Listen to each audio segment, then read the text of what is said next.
স্বরচিত কবিতা রাস্তা।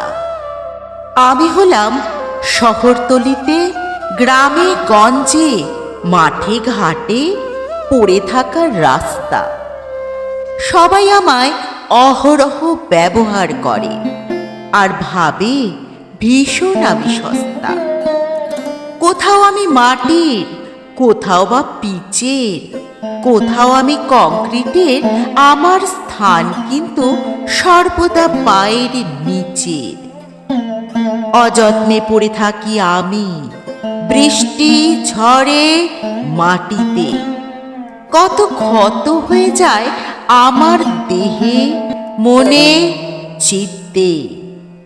কিন্তু আবার আমায় ছাড়া যে গতি নেই।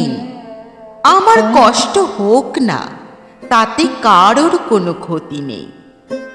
অবাধে ভারী গাড়ি হর্ন বাজিয়ে করে আমার ওপর বিচরণ।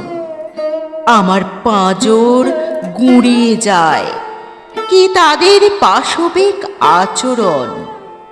কারণ আমি যে সুদূর প্রসারী রাস্তা, তাই ভীষণ আমি সস্তা। কেউ বোঝে না আমায়, আমার কষ্টের বোঝা যে বস্তা বস্তা।